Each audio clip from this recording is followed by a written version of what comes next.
चंगाई के अंगीकार। परमेश्वर का वचन हमें बताता है कि उसका वचन हमारे शरीर के लिए दवाई है। नीति वचन 18:21 हमें सिखाता है कि हमारी जुबान में जीवन और मृत्यु की शक्ति है। इसीलिए आइए हम विश्वास से परमेश्वर के वचन को बोलें जो हमारे शरीर में चंगाई प्रदान करता है।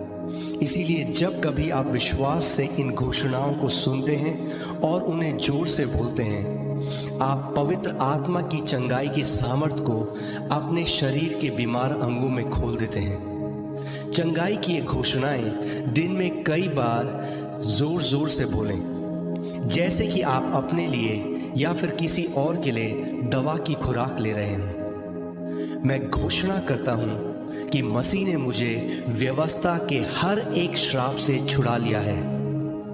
इसीलिए मैं किसी भी बीमारी या रोग को अपने शरीर पर आने की अनुमति नहीं देता। इस शरीर को छूने वाली हर एक बीमारी, कीटाणु और वायरस उसी समय यीशु के नाम में मर जाते हैं। मेरा शरीर का हर एक अंग और प्रत्येक अंश पूरी क्षमता में कार्य करता है जैसा परमेश्वर ने मुझे बनाया है। मैं यीशु के नाम में अपने शरीर में किसी भी तरह की खराबी की अनुमति नहीं देता। मैं परमेश्वर का पुत्र हूं और उसके वचनों पर ध्यान देता हूं। मैं अपने कानों को उसकी बातों पर लगाता हूं और मैं परमेश्वर के वचनों को अपनी दृष्टि से ओझल नहीं होने देता। मैं उन्हें अपने हृदय के बीच में रखता हूं क्योंकि वह मेरे लिए जीवन है। वह मेरे पूरे शरीर के लिए स्वास्थ्य और दवाई है। जिस आत्मा ने यीशु को मुर्दों में से जिंदा कर दिया वह मुझ में रहता है। जिसने मसीह यीशु को मुर्दों में से जिंदा कर दिया वह मेरे नश्वर शरीर को भी उसी आत्मा के द्वारा जीवन दे रहा है।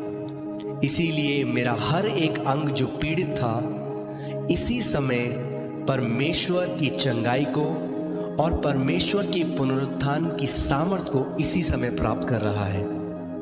मैं अपने परमेश्वर यहोवा की सेवा करता हूँ और वह मेरी रोटी और मेरे पानी को आशीष देता है और हर एक बीमारी को मुझसे दूर करता है। मैं अपने खानदान में होने वाले सारे रोगों से मुक्त हो गया हूं क्योंकि मेरे अंदर परमेश्वर का जीवन निरंतर बह रहा है। यीशु ने स्वयं मेरे अपराधों को और मेरी सारी बीमारियों को खुद पर उठा लिया। वह मेरे ही अधर्म के लिए कुचला गया, मेरी भलाई के लिए उस पर ताड़ना पड़ी और प्रभु यीशु मसीह के कोड़े खाने से मैं चंगा हो गया हूं। परमेश्वर ने अपना वचन भेजकर मुझे चंगा किया है और मुझे हर एक विनाश और विपत्ति से बचाया है। इसीलिए मेरे शरीर में हर एक रोग बाहर खदेड़ा जाता है और वह इसी समय जड़ से नाश हो जाता है। मैं अपने पूरे मन से परमेश्वर को धन्यवाद देता हूँ और उसके किसी भी उपकार को नहीं भूलता। उसने मेरे सारे अधर्म को क्षमा किया है और मेरे सारे रोगों से मुझे चंगा किया है। धन्यवाद पिता। वही आत्मा जिसने प्रभु यीशु मसीह को मुर्दों में से जिंदा कर दिया वही पवित्र आत्मा मुझ में भी रहता है और वही पवित्र आत्मा इसी वक्त मुझे जीवन दे रहा है। मेरे शरीर में बीमारी का कोई स्थान नहीं है। मैं विश्वास से ये घोषणा करता हूँ कि मैं अलौकिक स्वास्थ्य में जीता हूँ। प्रभु यीशु मसीह के नाम में आमीन।